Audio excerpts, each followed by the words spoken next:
Action conjointe avec plusieurs organismes de finances, rien n'y fait, nos entreprises ne montrent pas un intérêt débordant. Pourtant, beaucoup de ces entreprises ont des problèmes de trésor pour financer leur développement et le marché semble très liquide. Pour l'une des dernières opérations, par exemple, celle de TGCC, le montant souscrit avait dépassé de loin la demande du promoteur. 13,4 milliards contre 600 millions sollicités, soit un taux de souscription de 22 fois. Alors pourquoi ce désamour entre nos entreprises et la place casablancaise? On ouvre le débat avec nos invités. Le problème réside-t-il dans nos entreprises ou dans la bourse et son système, voire les deux? Nos invités nous diront ce qu'ils en pensent. Mohamed Amin Lahlou avec nous pour en parler, associé fondateur de Axiom Capital et Axiom Management. Vous êtes diplômé de l'Institut supérieur de gestion de Paris, options finance internationale, trading et marché des capitaux. Bienvenue à vous, merci d'avoir accepté notre invitation, Mohamed Amin Lahlou. Merci pour l'invitation. C'est moi qui vous remercie. Mohamed Talal Lahlou également avec nous, docteur en sciences économiques, vous êtes professeur vacataire à l'université et vous êtes auteur d'un livre intitulé Intelligence économique, éveil concurrentiel pour TPE. Bienvenue Mohamed Talal Lahlou, merci d'avoir accepté l'invitation au débat également. Merci à vous. Nabil Adel également avec nous, enseignant-chercheur, vous êtes directeur du groupe de recherche en géopolitique et géoéconomie de l'ESCA, vous êtes également auteur de plusieurs publications en finance et marché financier. Les derniers en date sont un manuel sur les titres financiers et un dictionnaire sur les 100 mots de la finance et des marchés financiers. Nabil Adel, bienvenue à vous, merci d'être parmi nous. Merci pour l'invitation. Merci à vous. Marwan Hatim également avec nous via Skype depuis Montréal. Vous êtes docteur en sciences économiques de l'Université de Perpignan, également consultant financier au Canada. Bienvenue Marwan Hatim, merci de vous joindre à nous pour ce débat. Merci à vous, messieurs. Sans plus tarder, je vous propose d'écouter l'éditorial préparé par la rédaction et on se retrouve bien sûr juste après pour vos commentaires. Nous ouvrons un débat économie et finances sur la bourse des valeurs de Casablanca et les moyens de la dynamiser. L'une des places boursières dans le monde, le rôle premier de la bourse de Casablanca est d'accompagner les investisseurs dans la démarche d'achat et de vente de leurs titres sur le marché secondaire. C'est basiquement un rôle de mise en adéquation entre l'offre et la demande. Une espèce d'intermédiation entre les agents qui ont besoin de financement et d'autres qui ont des capacités de financement. Il peut s'agir de particuliers, d'entreprises ou d'États. À noter que les plus gros investisseurs sont généralement des investisseurs institutionnels, à savoir les banques, les assurances et les fonds d'investissement notamment. C'est un espace de négociation et de fluctuation, un marché régi strictement par la loi de l'offre et de la demande qui fait évoluer à la hausse ou à la baisse les valeurs proposées à la vente et à l'achat. C'est aussi un monde d'initiés qui se comprennent et qui tiennent les codes d'un marché qui n'est pas accessible à tous dans sa compréhension déjà. Nous y revenons dans le débat. Tant bien que mal, la bourse des valeurs de Casablanca tente de s'imposer dans son rôle pionnier dans un monde qui vit au rythme des crises successives qui affectent depuis des années les places boursières du monde entier. Et la place boursière de Casablanca ne déroge pas à la règle. À travers elle sont forcément affectées les sociétés qui y sont cotées. C'est tout le sens de la réflexion profonde autour des moyens de faire face aux grandes périodes d'instabilité financière et économique. Ainsi, la bourse de Casablanca est totalement et nécessairement au cœur de toute stratégie de développement et de modernisation des systèmes économiques et financiers au niveau national. Il est question entre autres de développer les activités de la bourse, les élargir de façon à ce qu'elles englobent un maximum qui puisse être exercé par les sociétés de bourse.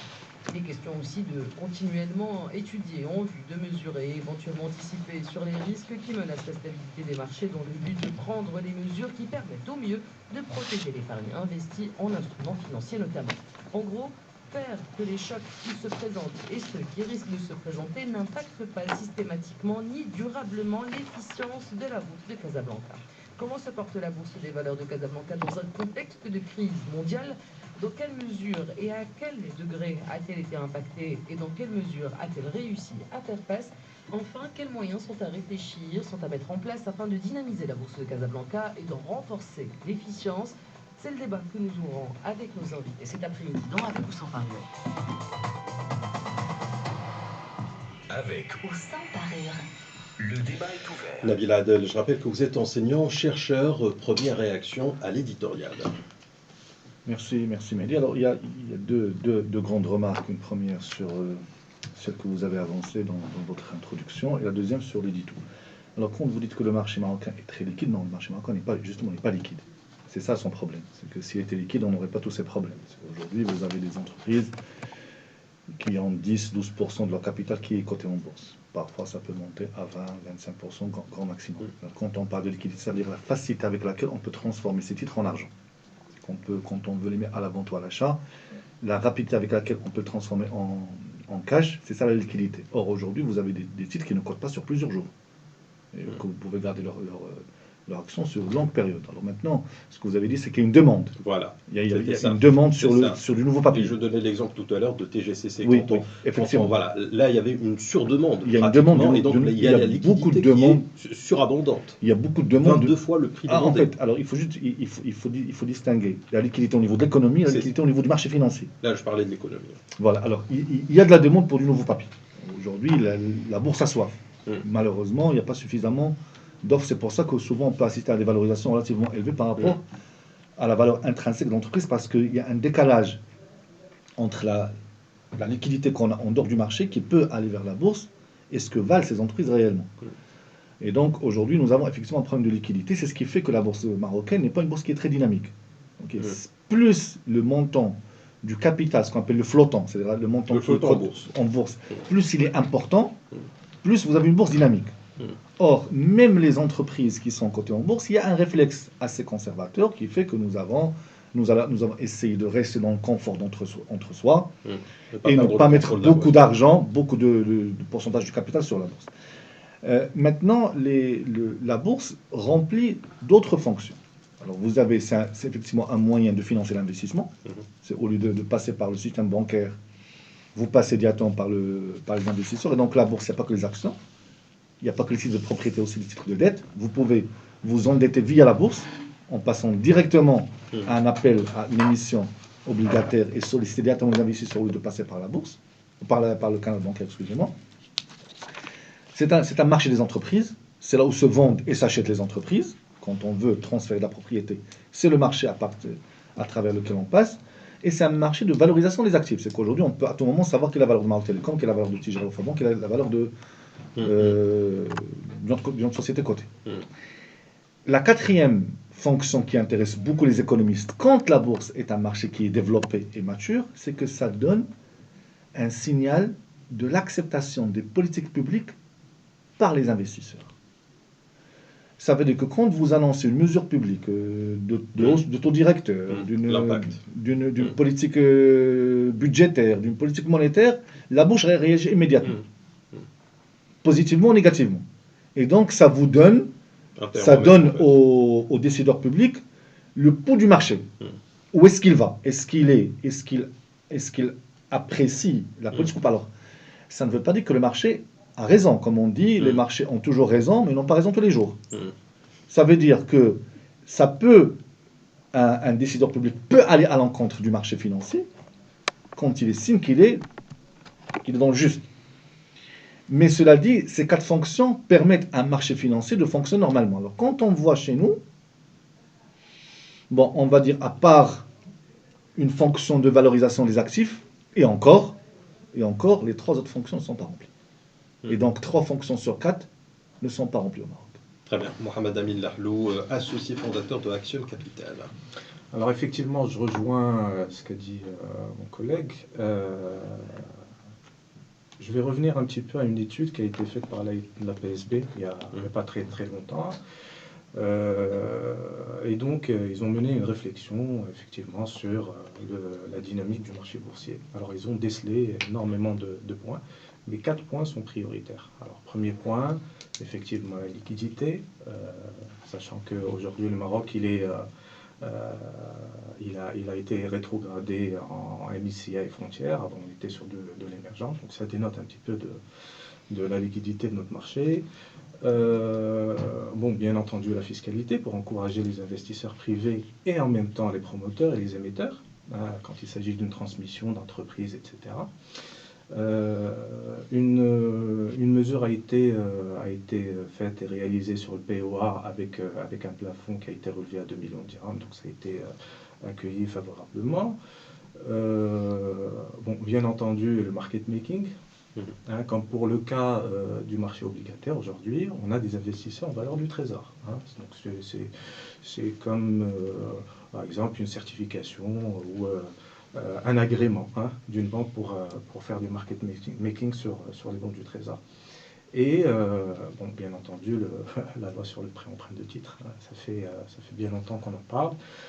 La loi est là, on attend juste qu'elle soit déployée, et c'est une des priorités du moment. Donc, étant donné qu'on est dans un marché qui est à monosens, on ne peut gagner de l'argent que si le marché monte, et donc c'est un marché qui est convergent. Et ça crispe un peu la liquidité encore d'abord. Mohamed Al-Ahlou, docteur en sciences économiques. Oui, effectivement. Par rapport à l'éditorial d'abord. Par rapport à l'éditorial, donc, quand on dit c'est régi par l'offre et la demande, effectivement, c'est régi par l'offre et la demande, mais il faut savoir, l'offre et la demande, elle est régie par quoi? Ça, c'est très important, parce que... par le marché. Non, l'offre et la demande, elle fait le marché. Mais en fait, l'offre et la demande, c'est les acteurs dans le marché. Et ce que montrent en fait les études qui ont notamment été faites à Oxford et d'autres études, c'est que le marché, cette offre et demande est tout sauf rationnelle dans son ensemble. Et donc, il y a énormément de biais cognitifs, la finance comportementale le montre, qui font que souvent c'est rationnel, mais très souvent ce n'est pas rationnel. Et l'une des explications, c'est que les salles de marché sont dominées par des jeunes hommes de 25 à 40 ans qui ont le plus haut taux de testostérone possible dans tous les types de populations possibles. Et le test a été fait sur la salive des traders. C'est un test très intéressant fait par une étude à Oxford. Donc, ce qui est intéressant, c'est qu'effectivement, la loi, l'offre et la demande régit les prix, mais l'offre et la demande elle-même, par quoi est-elle régie? C'est ça la question qu'il faut poser. Ensuite, Sinabil a posé un point très important, c'est que le papier est demandé. En fait, je sais que dans le jargon, c'est le papier, mais moi, justement, les actions, je déteste les appeler le papier. Pourquoi? Parce qu'en réalité, le papier, c'est les bons trésors. Parce que ça représente du papier. Alors que les actions représentent une vraie part. Bien sûr, c'est le jargon, c'est l'istilah, la mushahata fi l'istilah. Mais en réalité, moi j'aimerais que ce jargon change un petit peu parce que quand on vend des actions dans le marché primaire, justement, c'est la plus belle, c'est le plus beau département de la bourse. C'est le plus intéressant. C'est que là... On vend des parts sociales réelles. Exactement. C'est-à-dire qu'on a des offreurs de liquidité et on a des demandeurs de liquidité. Ils se rencontrent. L'entreprise a besoin de liquidité pour faire un bond en avant en termes de production réelle sur le monde de l'économie réelle. Elle invite les offreurs de liquidité à investir. Ces derniers l'évaluent et investissent. Comme l'a dit Sinabil, 22 fois sur souscrit, ça montre beaucoup de choses. D'abord, ça montre que le marché primaire est très peu dynamique. On a eu une introduction, on a eu deux introductions en 2022 d'Istia Digital, une en 2021, TGCC, mais en 2022, on a eu 2 radiations. L'IDEC et Danone, et en 2021, une radiation, Nexens. Donc on fait du surplace. 2-1, on fait du surplace. Donc en réalité, le marché n'est effectivement pas dynamique, pas liquide. Il n'est pas liquide aussi parce qu'on a seulement 83 entreprises, on a un volume qui est à peu près... juste un point, c'est que quand je parlais de liquidité, c'est que voilà, encore une fois, pour moi, la liquidité, c'est pas forcément par rapport à la bourse en elle-même, c'est simplement l'argent que sont prêts à mettre en place les épargnants. Donc ça, en fait, c'est pas la liquidité dans la bourse, c'est la liquidité hors. Là, c'est peut-être un déficit de formulation, mais je préfère être clair là-dessus parce que, encore une fois, quand je citais l'exemple des TGCC, on a demandé 600, on a eu 13 milliards, quelque chose. C'est-à-dire que les gens ont de l'épargne à mobiliser. En ce sens-là, il y a de la liquidité pour faire voilà. Mais la liquidité en général, comment on la constate dans les carnets d'ordre aussi. Quand on voit le différentiel entre les carnets d'ordre de demande et les carnets d'ordre d'offres, et ce qu'on appelle le spread, plus il est grand, moins c'est liquide. Ça veut dire par exemple, vous avez acheté une action X, elle vaut par exemple 12 dirhams 60 sur le marché. Si vous voulez l'acheter, c'est 12 dirhams 60. Si vous voulez la vendre, c'est 12,50, 12,40, 12. C'est un spread qui est important. Donc plus le spread est réduit, plus on peut parler de marché liquide, c'est-à-dire on peut transformer les titres en liquidité. Maintenant, il y a 4 points qui ont été effectivement relevés par cette étude, mais sur cette étude, moi je serais en total désaccord par rapport à 2 points.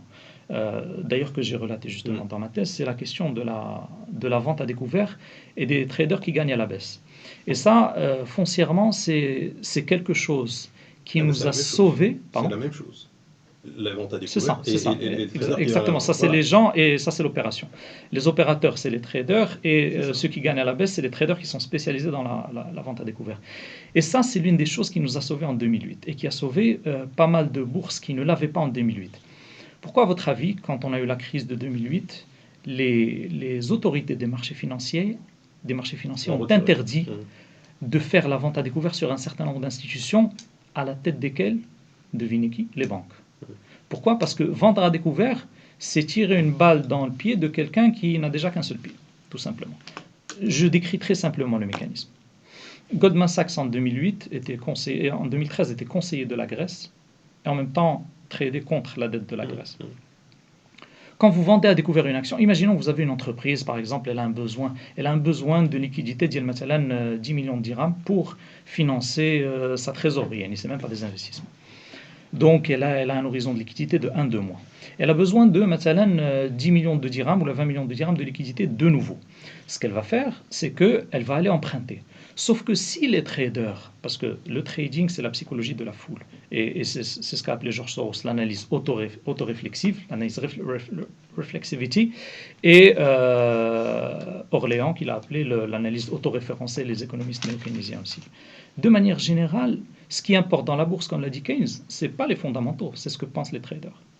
Donc si les traders pensent que l'entreprise va se casser les pieds et que dans les fondamentaux, peut-être que dans le fond, elle peut ne pas se casser les pieds, eh bien, ce qui compte, c'est ce que pensent les traders. Si la majorité des traders pensent que l'entreprise va se casser les pieds, il faut vendre l'action de cette entreprise. Sauf que quand vous vendez l'action de cette entreprise, ses actifs sont dévalués au niveau comptable.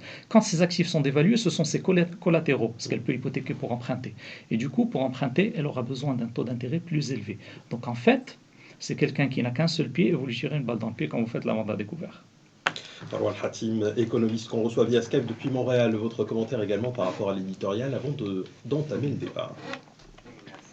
Alors, moi, j'ai entendu un peu les propos de l'ensemble de mes collègues. Je suis d'accord sur tout ce qui a été dit, mais je souhaiterais quand même revenir sur la question de l'offre et la demande. Il y a certaines choses qu'on peut dire sur les deux volets. Je vais commencer d'abord par la demande, parce qu'on a parlé d'une demande. J'ai entendu le cas de TGCC, mais cette demande-là dont on parle, c'est une demande essentiellement institutionnelle et c'est une demande qui est boostée ou propulsée par des facteurs propres à la règle de gestion de l'épargne institutionnelle. C'est tout simplement dire que parfois on est dans un marché tellement dominé par l'investissement obligataire ou l'investissement en action viendrait donner pour un investisseur institutionnel un booster de performance qui est le marché action. Donc on comprendrait éventuellement qu'il y a cet engouement pour le papier neuf, quand il existe, et ce qui voudrait dire qu'on voit ce phénomène s'amplifier lors des introductions en bourse. On serait encore plus précis si on aurait vu et analysé le comportement de cette demande en dehors des IPO, en dehors des introductions en bourse, tout au long de l'année de l'exercice pour comprendre la mécanique de cette demande.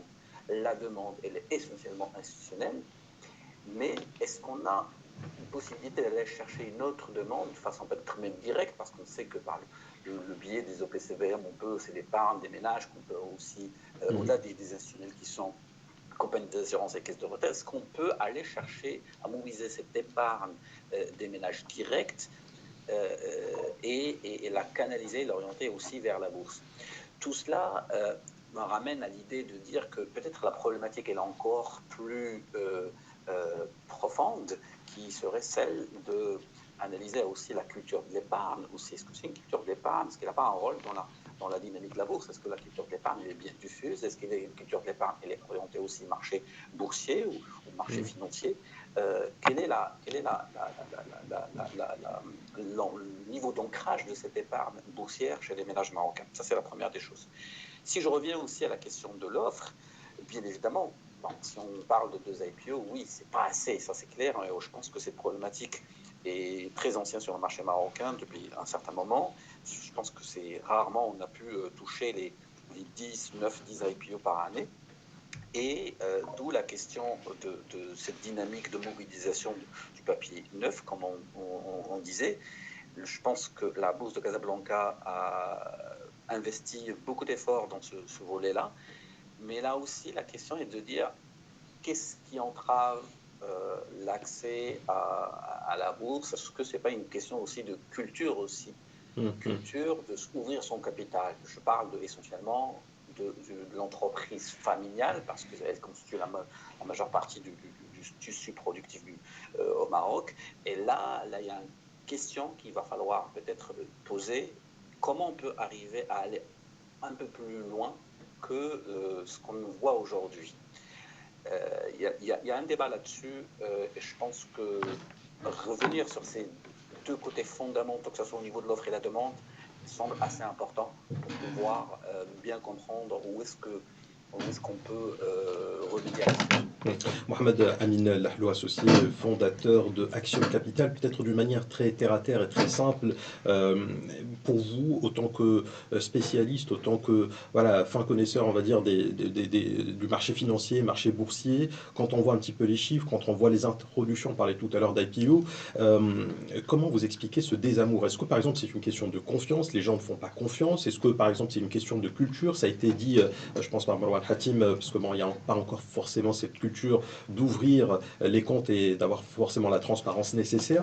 Comment vous expliquez que malgré tous les efforts, parce qu'on a eu quand même des efforts qui ont été consentis et qui sont relativement assez importants sur les 10-15 dernières années, et manifestement, moins de 100 entreprises cotées en bourse à Casablanca. Alors il y a bien évidemment cette façon de voir les choses, il y a aussi une autre façon peut-être plus optimiste et plus idéaliste de voir la chose, c'est de se dire nous sommes quand même la 3e bourse au niveau africain. Alors comment faut-il voir la chose? Et si c'est par le volet, on va dire, plus ou moins chiffres qui ne rassurent pas et qui ne donnent pas satisfaction, comment vous pouvez l'expliquer de manière vraiment rationnelle et simple, j'ai envie de dire? Alors, je pense que je vais donner quelques exemples pour que ça soit compréhensible.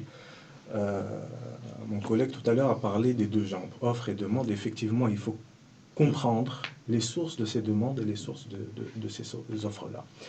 Pour moi, la dynamique n'est pas sur le marché primaire, parce que le marché primaire, c'est un amorçage. D'accord? On amorce une entreprise, d'accord? Elle va rentrer en bourse, mais le dynamisme du marché primaire ne va pas suivre sur le marché secondaire. Parlons du marché primaire. Sur l'IPO. Sur l'IPO, effectivement, vous avez sorti un chiffre sur l'introduction de TGCC, 22 fois, etc. Mais il faut savoir quelque chose de très important. Les OPCVM aujourd'hui, avec les institutionnels, ont la part du lion sur les deux marchés d'ailleurs. Quand il y a un besoin dans la souscription n'est pas réelle. C'est-à-dire qu'on essaye de majorer ou d'amplifier la souscription pour espérer avoir une part de cette introduction. Donc c'est des calculs qui se font. Aujourd'hui, un OPCVM qui peut investir jusqu'à 10% sur une valeur va pouvoir peut-être aller chercher 100% de l'actif de sous-gestion pour espérer justement avoir 10% de son portefeuille. Néanmoins, ça démontre quand même l'intérêt. Oui, l'intérêt est toujours là, parce qu'on a besoin de performance. Et tout le monde le sait, une introduction laisse du 10-15%. Donc, on a envie aussi de surfer sur un gain qui est rapide, sur 2-3 semaines d'introduction, et à la demande qui suit après. Alors, justement, puisque quand il s'agit d'introduction et quand il y a une sursouscription, il y a une demande qui est cachée. Donc, logiquement, s'ils ne sont pas servis, ils vont être servis sur le secondaire. Donc, ça va monter de 10-15%. Alors, pour les gens qui le secondaire, c'est le marché central, c'est le marché du papier d'occasion, on va dire, c'est après le marché primaire. Donc, aujourd'hui, quand on veut acheter du Marc Télécom, donc on passe par un marché central, donc un marché du papier secondaire, on va dire. Okay, donc, les gens qui ont déjà qui ont été servis par rapport à cette introduction, vont pouvoir exercer 10 ou 15% de performance et après lâcher tout ça. Ça, c'est l'introduction. Après, la demande qui va suivre, c'est surtout les OPCVM et les institutionnels. Pourquoi je parle des institutionnels et des OPCVM? Parce qu'il y a une question de rétention qui est très, très importante. Chez les assureurs ou chez les caisses de retraite, etc., il n'y a pas de dynamique de gestion de portefeuille chez eux. C'est du buy and hold, c'est de l'achat parce qu'ils ont des contraintes sur des réserves techniques, sur des coupons, sur des intérêts, des choses comme ça. Derrière, il n'y a pas on va dire, la gestion dynamique de ce portefeuille. Pas comme un boursicoteur qui a besoin de gagner de l'argent.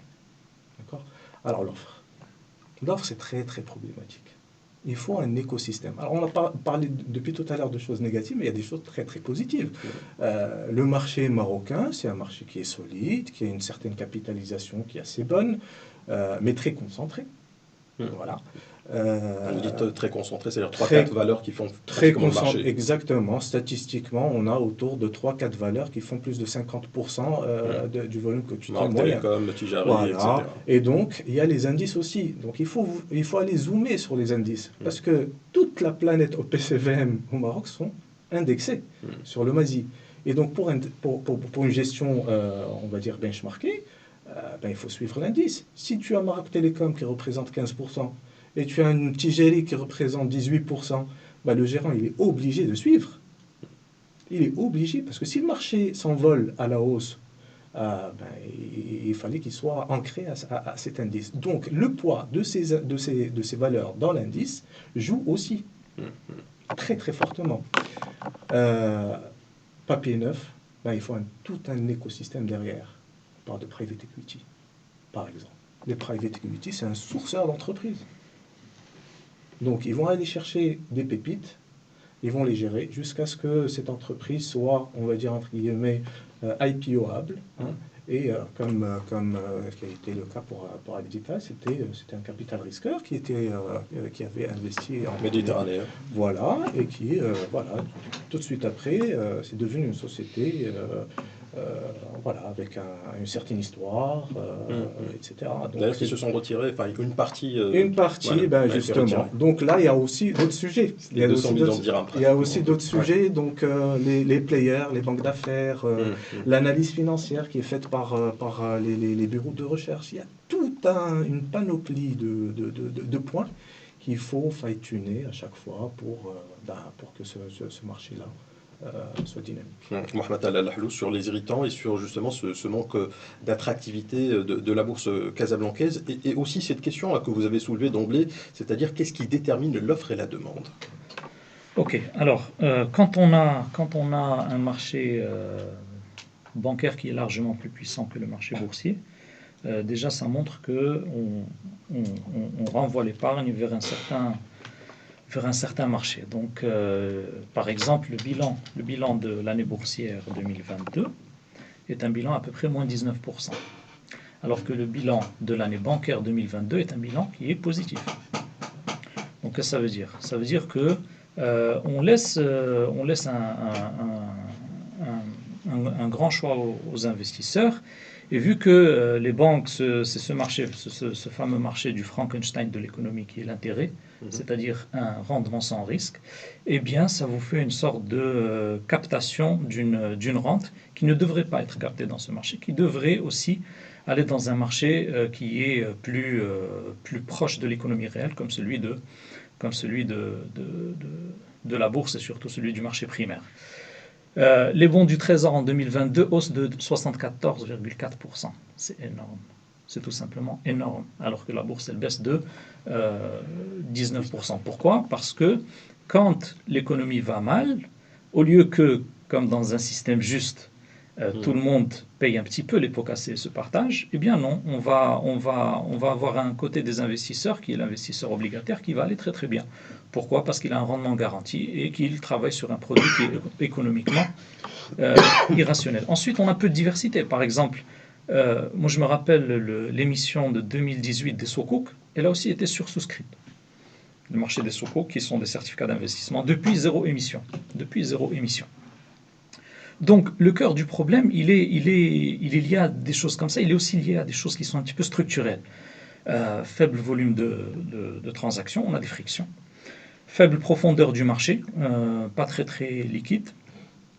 Mais à la limite, excusez-moi, parce que moi, quand je pose la question, pourquoi c'est pas attractif, c'est déjà au premier niveau, donc le marché primaire. Non, le marché primaire, Voilà, les introductions. Donc à partir de là, moi, que le marché soit liquide ou pas liquide, quand je suis chef d'entreprise, j'ai besoin d'un effet de levier, ou là, je sais pas comment vous appelez ça en finance. En tout cas, j'ai besoin de liquidité, d'un financement, d'un financement additionnel, ou là, peut-être pas additionnel, juste un financement tout court. La bourse est un excellent moyen pour avoir cet argent-là. Une fois que je l'ai, s'il est liquide liquide ou pas liquide. S'il y a, à la limite, ça Là, m'intéresse moins. ce sont des vases communicants. C'est-à-dire, si vous avez un marché de secondaire totalement défaillant, ça va poser problème même pour le marché primaire. Pourquoi? Parce que vous aurez juste les buy and hold qui ont été évoqués par Si Mohamed Amin qui vont intervenir. C'est-à-dire les zinzins, les institutionnels. Ils vont acheter, attendre un an, 2 ans, 3 ans. En réalité, c'est ça l'investissement. Mais il faut un petit peu de liquidité dans le marché secondaire pour que quelqu'un qui a besoin de sortir puisse sortir. D'accord? Ça, c'est très important. Donc, il ne faut pas non plus atrophier le marché secondaire. Il faut trouver ce juste équilibre qui fait que on a un marché primaire très dynamique. On voit 80 entreprises. Au Maroc, on a des centaines de milliers d'entreprises. Aujourd'hui, avec la technologie, en tout cas. voilà. Aujourd'hui, avec la technologie de la blockchain, ailleurs dans le monde, vous avez des gens qui tokenisent des entreprises qui valent $10 000, $15 000, $100 000, qui les titrisent. Ils titrisent leur entreprise alors qu'elle vaut 10 000, 20 000, 30 000 dollars. Aujourd'hui, pour entrer dans la bourse Casablanca, il faut être un mastodonte. Il faut être une entité économique très très importante, avec toutes les contraintes que vous savez. Alors que si on voit juste en France, parce que malheureusement on a encore un petit peu de tropisme français, vous avez un marché primaire, secondaire, vous avez le marché des petites valeurs, vous avez le marché des small caps technologiques, vous avez des marchés qui sont petits, qui permettent aux petits de se financer. La bourse de Casablanca aussi a prévu un dispositif pour les petites entreprises. Oui, mais dans quelle mesure est-il dynamique? C'est ça la question. Aujourd'hui, on parle de 2 introductions en bourse en 2022. C'est ça la question. Ensuite, donc justement, en parlant de ce nombre de sociétés qui est limité, la mauvaise éducation des investisseurs, ça c'est aussi très important. C'est-à-dire qu'aujourd'hui, le premier réflexe dans l'épargne, c'est d'aller à la banque. C'est d'aller à la banque. Même si on met de côté l'aspect chariatique de la chose, aller à la banque, c'est aller vers un produit qui est d'abord peu rentable, tout simplement, par rapport à la bourse. Donc aujourd'hui, quand on a en bourse un marché primaire qui vous permet d'avoir une décote, parce qu'il ne faut pas se tromper, le marché primaire il est dynamique parce que les entreprises cherchent à impressionner le marché et la presse pour avoir le plus grand multiple de souscription, pour après avoir une belle et longue vie dans le marché secondaire. Ça, c'est très important. Exactement, c'est du marketing. Or, comme il a été dit, si on passe à une nouvelle réglementation ou à une autre manière de gérer les choses qui fait que on s'engage sur un montant, on va avoir un certain montant et qu'on arrête ces coûts marketing qui fait que quelqu'un qui a 10 millions va souscrire à 100 millions, eh bien on aura quelque chose qui reflète réellement la santé économique de ce marché primaire. Et ensuite, il y a aussi la faible croissance économique du pays. Il ne faut pas oublier que la bourse, ça reflète quand même en partie, même si on a 83 entreprises ici, mais la bourse, ça reflète en partie l'économie du pays. Et aujourd'hui, on est dans un pays qui ne fait pas des taux de croissance très attirants, même pour les investisseurs étrangers qui ont d'ailleurs beaucoup de difficultés à rentrer dans la bourse Casablanca, faut-il le souligner. Mais ça peut être discuté pour des questions de souveraineté, etc. C'est un autre débat, c'est un débat géopolitique. Et la compétition régionale, bon, effectivement, quand on se compare à l'Afrique, on est 3e, mais il faut voir la dynamique. Aujourd'hui, les bourses d'Égypte et d'Afrique du Sud sont largement plus dynamiques et attirantes pour les investisseurs étrangers. Et devinez quoi? Le marché des startups là-bas est largement dynamique, comme par hasard. Donc ça attire les private equity, ça attire les start-upers, ceux qui créent de l'économie, ceux qui créent de la valeur, etc., qui sont les startups. Donc ça, ce sont des questions de fond qui font que ce marché n'est pas très dynamique, il n'y a pas une culture de l'investissement. Et encore une fois, moi je le dis depuis la crise de 2000 jusqu'à aujourd'hui, il y a une différence entre dynamiser le marché et s'ouvrir au marché des produits dérivés, au marché de la vente à découvert et tout ça, parce que ça augmente de l'instabilité. Et ça nous pose dans d'autres problématiques. Donc il y a vraiment un équilibre à trouver entre la dynamisation du marché primaire, ne pas atrophier le marché secondaire pour qu'il soit assez liquide, mais qu'il ne soit pas un métier en soi non plus. En termes de day trading, je parle, et de trading à haute fréquence, on n'en est pas encore là, alhamdoulilah. Mais si vous voyez un petit peu ce qui se passe en Europe, le trading à haute fréquence et le day trading dominent entre 90 et 95% du volume. C'est-à-dire ce sont des robots qui tradent entre eux. C'est-à-dire, aujourd'hui, si vous allez à la Bourse de Paris, le palais de... Comment il s'appelle Bref, le palais de la Bourse de Paris à l'époque, c'est une salle de fête. C'est pas une bourse, c'est une salle de fête. La bourse, elle est partie à Londres. Pourquoi? Pour réduire le nombre de kilomètres de câbles pour gagner des nanosecondes et faire du trading haute fréquence encore plus rapide, pour gagner des nanosecondes. Là, on parle de 10 puissance. Vraiment, c'est de l'invisible. Aujourd'hui, l'autorité des marchés financiers, par exemple, n'arrive plus à suivre les robots traders, les marchés de trading. On parlera trading si vous voulez bien, Mohamed Al-Lahlou, mais je voudrais revenir à la question de savoir qu'est-ce qui détermine l'offre et la demande. Qu'est-ce qui détermine l'offre et la demande au niveau du marché? Vous avez deux grandes écoles. Vous avez l'école classique et vous avez l'école un petit peu keynésienne, un petit peu touchée par l'école de la finance comportementale aujourd'hui, etc., etc. Pour l'école classique, ce qui détermine l'offre et la demande, ce sont les opérateurs qui sont des opérateurs parfaitement rationnels, qui prennent des décisions optimales et donc qui achètent et qui vendent, qui achètent quand il y a opportunité de gagner et qui vendent quand le cours est au plus haut et qui achètent quand le cours est au plus bas. Ça, c'est l'école classique, néoclassique, qui se base sur le dogme justement de la rationalité des opérateurs, de la maximisation de l'utilité et avec des hypothèses qui n'existent pas, qui sont les hypothèses de la concurrence pure et parfaite pour garantir l'équilibre général. Ensuite, vous avez l'école qui essaie un petit peu de toucher, mettre les mains dans le cambouis, c'est-à-dire voir vraiment qu'est-ce qui anime les opérateurs. Et donc, quand on voit qu'est-ce qui anime les opérateurs en réalité, on n'a pas que la rationalité. Bien sûr, il y a des calculs. Bien entendu, il y a des calculs. Mais ce qui est intéressant avec les analyses de l'école néo-keynésienne qui insiste sur la réflexivité, etc., c'est qu'ils vous montrent qu'en réalité, comme l'a dit Keynes dans le concours de beauté, si vous avez un concours de beauté qui vous demande quelle est la fille la plus jolie d'un certain nombre de filles dans un journal, et que fondamentalement, celle qui a les meilleurs critères, elle est reconnaissable. Mais pour gagner le prix, il faut élire celle qui est élue par la majorité des autres. Eh bien, si vous êtes convaincu que le marché va voter pour une autre personne, eh bien, il est dans votre intérêt économique, rationnel, financier, de voter pour celle qui n'a pas les meilleurs critères fondamentaux. On est un petit peu dans la même configuration. Keynes a fait la comparaison de l'économie casino, mais on est un petit peu dans un même schéma de configuration. C'est-à-dire quand on analyse, quand on voit un petit peu ce que donne l'analyse chartiste, l'analyse réflexive, etc., les moyennes mobiles, les moyennes MM20, MM50, etc., les inversions tendance, etc., tout ça, c'est de l'analyse qui est basée sur le comportement du marché et qui n'a quasiment, parce que je laisse une petite marge d'erreur, un petit epsilon d'erreur, qui n'a quasiment rien à voir avec les fondamentaux de l'entreprise. Bien sûr, on réagit à des news, etc., etc., mais ce qui importe les day traders dans le marché secondaire, que ce soit dans la bourse ou sur les plateformes, c'est comment va réagir le marché. Parce qu'il est plus rationnel de réagir comme le marché que de ne pas réagir comme le marché en termes financiers. Si vous voulez gagner de l'argent, après si vous êtes convaincu que l'entreprise est bonne et que tout le monde pense qu'elle n'est pas bonne et que vous êtes prêt à perdre de l'argent sur ça, allez-y, mais vous allez perdre. Mais cette analyse, elle est valable ici au Maroc aussi? Partout. L'analyse chartiste, elle est valable partout. C'est devenu. C'est-à-dire que nous aurions, par exemple, au niveau des je ne dis pas qu'elle est correcte, je dis qu'elle est valable. C'est différent. Ouais, je parle de correct ou pas, je dis juste est-ce qu'elle existe déjà? Parce que pour moi, j'entends bien que certaines valeurs, par exemple, aux États-Unis, sont super gonflées, je pense Tesla ou autre, et donc tout le monde va miser sur cette action-là, par exemple, parce que c'est rentable, c'est intéressant, etc. Mais chez nous, est-ce que vous n'avez pas l'impression que c'est un peu plus rationnel et que ça ne répond pas aux critères que vous avez fixés? Grâce au fait qu'on est sous-développé au niveau financier. Donc on est bien d'accord que ça répond pas aux mais critères moi, ce que je vous donne, c'est où est-ce qu'on va. Où est-ce qu'on va quand on voit les études qui sortent sur la bourse? Ils vous disent faites ceci, faites cela, permettez la vente à découvert, permettez les produits dérivés, permettez X, Y, Z. Le résultat, il est connu. Enfin, moi, tout ce que j'ai étudié, c'est la bourse européenne, américaine et des pays de l'OCDE. Donc, du coup, le résultat, il est là. On voit comment par exemple, prenons l'exemple de la vente à découvert, puisqu'elle a été évoquée par cette étude. La vente à découvert, c'est quoi? C'est une augmentation artificielle de l'offre. Quand on augmente artificiellement l'offre, les prix baissent, tout simplement. Est-ce qu'une entreprise qui est en difficulté a besoin qu'on lui tire dessus encore plus sur son actif et sur ses prix? D'un point de vue darwinien, smithien de l'école classique, les canards boiteux doivent mourir. Ça, c'est l'école classique. Mais d'un point de vue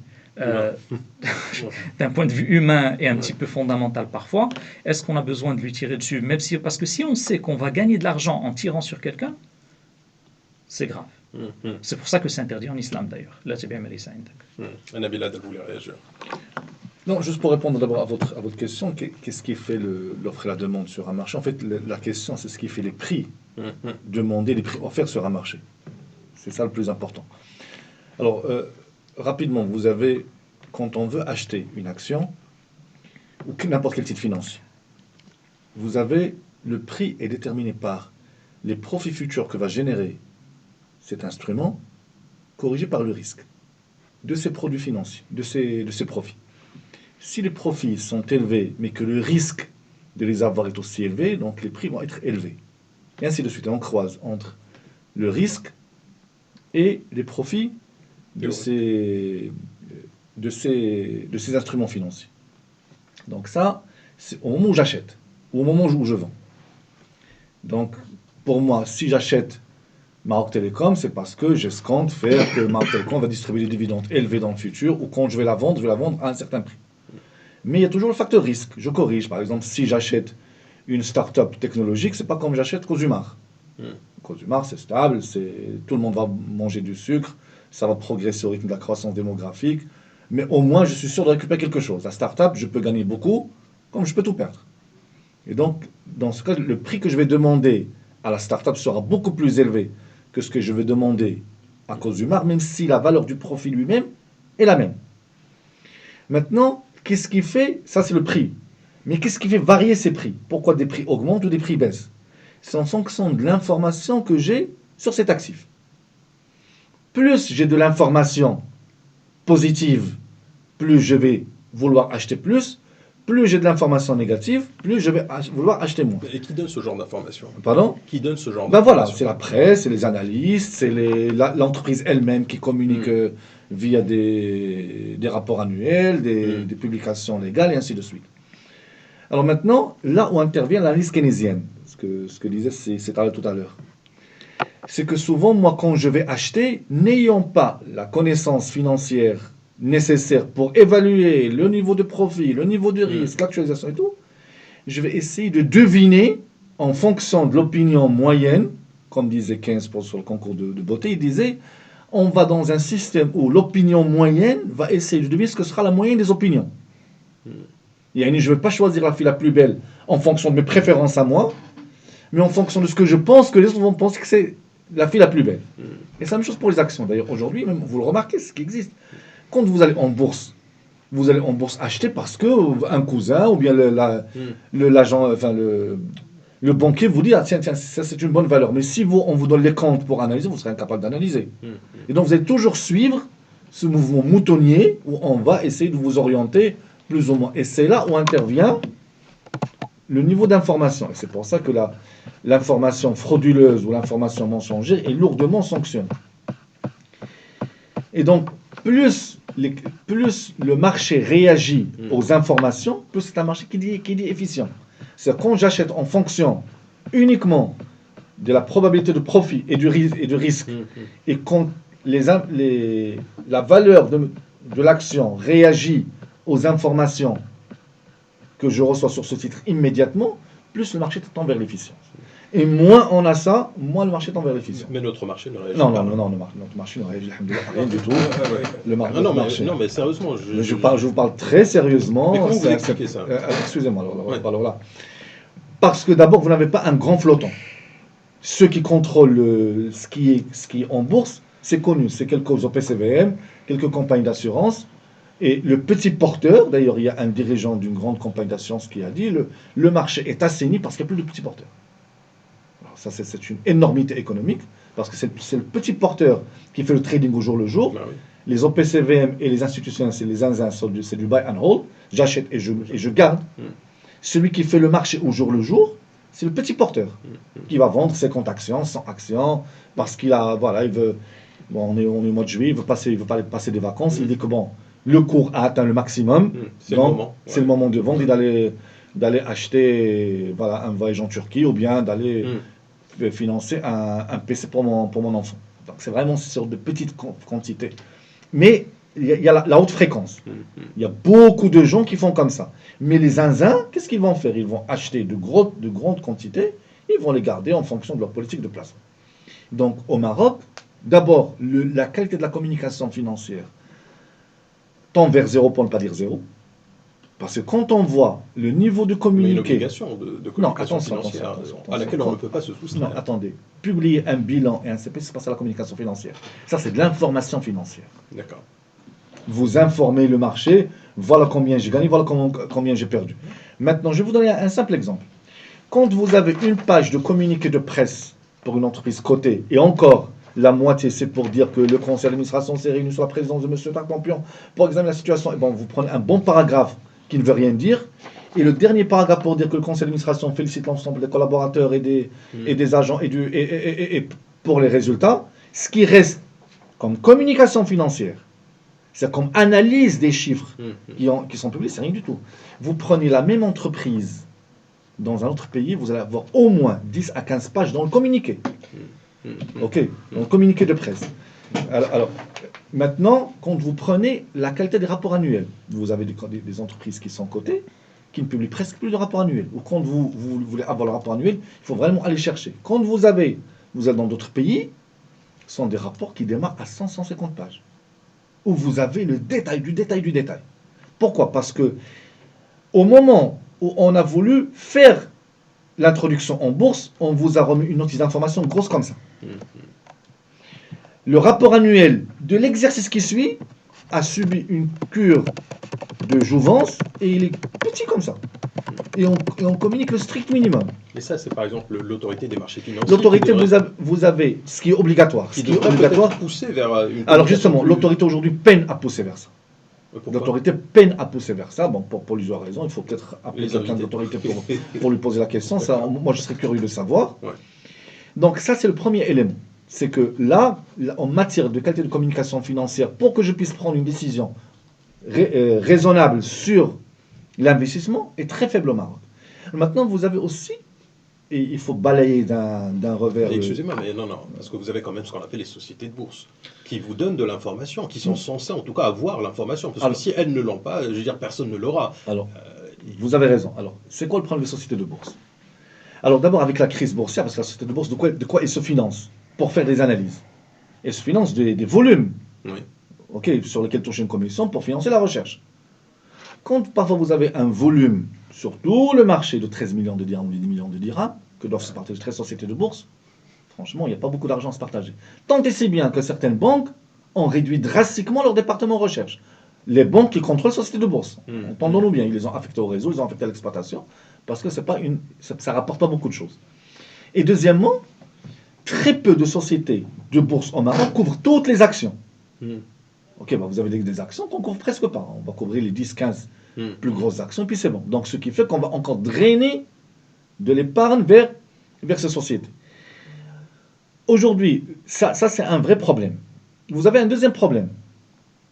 C'est quand on dit culturellement, le Marocain veut garder le contrôle et tout ça. Non, excusez-moi, nous on ne parle pas de 99 ou 650 000 entreprises. On parle de... Vous savez, si on a 300-400 entreprises, c'est largement suffisant. Et nous avons quand même dans ce pays 300 grandes entreprises qui n'ont pas ce problème. Maintenant, l'idée, est-ce qu'il y a une volonté pour y aller ou pas? Parce qu'aujourd'hui, pourquoi la bourse fait peur? Parce que 2 fois par an, vous devez faire, excusez-moi le terme, un striptease. Où on doit vous faire une radio X-ray de tous vos fondamentaux. Vos bilans, vos comptes, votre stratégie. Il faut se donner à l'exercice des analystes boursiers qui vont vous poser des questions, et ainsi de suite. Et beaucoup de gens préfèrent la discrétion. Vivons heureux, vivons cachés. Quand on voit notre bourse, où nous avons à peu près 80 sociétés cotées, 75 et 80. 76. Hein? 76. 76. Alors la Tunisie à 80, Oman à 111, le Koweït à 163, la Jordanie 179, l'Égypte 240 et l'Iran 367. Donc c'est vraiment quand il n'y a pas de quoi trop se glorifier. Encore faut-il comparer aussi avec les capitalisations, c'est un peu disparate. Non, justement, c'est quoi l'idée pour moi? Pourquoi moi je ne compare pas les capitalisations? Parce qu'on peut les gonfler. Mais le nombre de sociétés cotées, ça c'est du réel. Ça on ne peut pas manipuler. Oui, 80 en Tunisie, c'est la même chose quasiment au Maroc. Mais ce n'est pas les 80 qui vont faire la différence. C'est surtout l'environnement des demandeurs. Parce que chez les Tunisiens, c'est plutôt les boursicoteurs, justement, qui disent... C'est ce que je dis. On se rejoint. Mais ce que je veux dire, c'est que quand on a une bourse qui fonctionne, c'est pas une bourse où il y a tant de sociétés cotées, non. C'est une bourse qui est alimentée en nouveaux papiers régulièrement. Non, mais quand on voit par exemple la bourse tunisienne, on va prendre Ouais. la bourse tunisienne, puisque vous avez cité ça comme exemple, est-ce qu'ils n'ont pas les mêmes irritants que nous finalement? Est-ce que voilà, la transparence, la culture, le fait de ne pas vouloir perdre la main sur son entreprise, parce que bon, quand Écoutez, vous mettez voilà, au niveau du flottant, ouais, 20% ou la 15%, après si vous avez un fonds d'investissement avec vous, etc., le dirigeant finalement il se retrouve plus dans sa propre boîte. Donc finalement, si ça se trouve, si en Tunisie on arrive à faire mieux, est-ce que ça veut dire qu'ils ont réussi à lever tous les irritants? Alors justement, alors quand on dit ils ont fait mieux, attention, toute proportion gardée, ils ont 80 sociétés cotées, on ne parle pas de... Ils sont 11 millions. Hein. Voilà. Ce que Nous je veux sommes dire, 40. c'est qu'aujourd'hui, cette histoire de flottant, il y a un élément culturel qu'il faut analyser. Même chez les grandes entreprises. C'est qu'aujourd'hui, quelle est la nature de l'entreprise? Si je considère que l'entreprise m'appartient et je ne veux partager ça avec personne, et je préfère être petit à 100% qu'être très gros à 10%, aujourd'hui, vous prenez quelqu'un comme Mark Zuckerberg, il est 13% de Facebook. Ok? C'est pour un entrepreneur marocain, c'est inimaginable. Je crée l'entreprise et au bout du compte, j'ai que 13% et je ne contrôle pas, on peut me virer du jour au lendemain. Ça ne passe pas. Non, mais il a un double droit de vote en fait dans le conseil d'administration, Mark Zuckerberg. Peu importe, mais si on veut le débarquer, on peut le débarquer. Il a 13%. Il en a un peu plus, ce qui fait qu'au niveau du conseil d'administration, c'est sa parole qui compte en fait. Mais bon, c'est un détail. Écoutez, je vais vous dire une chose. Laissons le cas de Facebook qui est un cas particulier. Vous avez dans beaucoup d'entreprises où le fondateur lui-même est dilué avec le temps. Mais il a grossi tellement. Steve Jobs, par contre. Oui, mais il a grossi tellement, et l'entreprise a grossi tellement, ça a grossi tellement que finalement, il préfère être à 10% de 100 milliards qu'à 100% de 2 milliards. Mais est-ce qu'on a aujourd'hui cette capacité? Non, parce qu'aujourd'hui, nous avons vu beaucoup de grandes sociétés qui sont sorties de la bourse pour justement ne pas avoir à répondre de leur stratégie, de leur compte et de toute cette contrainte en matière de communication financière qui est un minima chez nous, rappelons-le. On ne parle pas de beaucoup de contraintes de communication financière, qui est un minima chez nous, parce qu'ils ne veulent plus. Mais quand on voit la trajectoire de ceux qui réfléchissent comme ça, est-ce qu'ils grandissent ou pas? Est-ce que financièrement, j'entends, est-ce qu'ils arrivent à... Et ceux qui font le choix de la bourse, est-ce qu'ils arrivent à se développer? En général, oui. En général, oui. Ouais. Parce que d'abord, vous avez la pression des autres actionnaires, vous ne faites plus que ce que vous voulez, et vous devez rendre compte régulièrement, vous devez exposer votre... Parce que vous avez... Mais les autres actionnaires, si c'est des personnes physiques, je veux dire... Voilà, non, attention, vous avez toujours, quand vous vous institutionnalisez, il y a la partie du flottant, mais vous avez une partie d'autres investisseurs qui sont avec vous dans le tour de table. Mais ils étaient là avant, dans ce cas. Avant, après. Bon, restons sur le cas, le schéma le plus répandu. C'est que plus je grandis, je vais ramener avec moi des fonds d'investissement, des investisseurs, d'autres qui vont me pousser dans mes derniers retranchements en matière de management. Et quand je ne suis pas bon, vous avez, je pense, l'histoire de WeWork.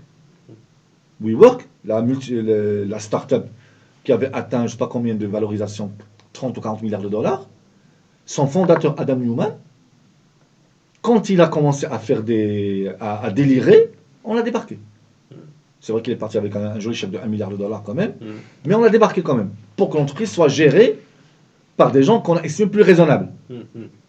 Donc, le fait de vouloir grossir en étant accompagné d'investisseurs, d'un marché qui vous scrute, d'autorité qui est sur votre tête, parce qu'on va sur l'épargne des gens, souvent, il y a des dirigeants qui ne supportent pas cette pression.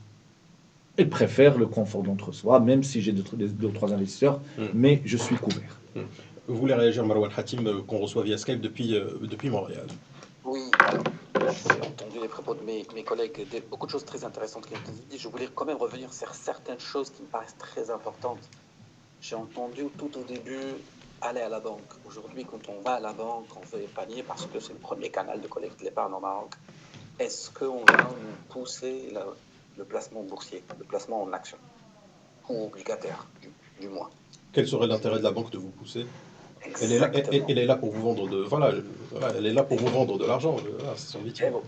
Oui, mais en même temps, elle collecte de l'épargne. Et c'est là, je pense que c'est là où il faut peut-être aussi se poser la question, comment on peut exploiter justement cette offre de placement en épargne boursière pour pouvoir aller un peu alimenter cette demande qui n'est que institutionnelle.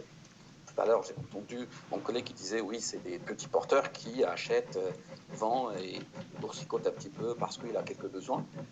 Oui, justement, cette épargne, connaissant un petit peu le marché marocain, c'est peut-être une petite population qui a accès justement au placement boursier sur le marché d'épargne marocain.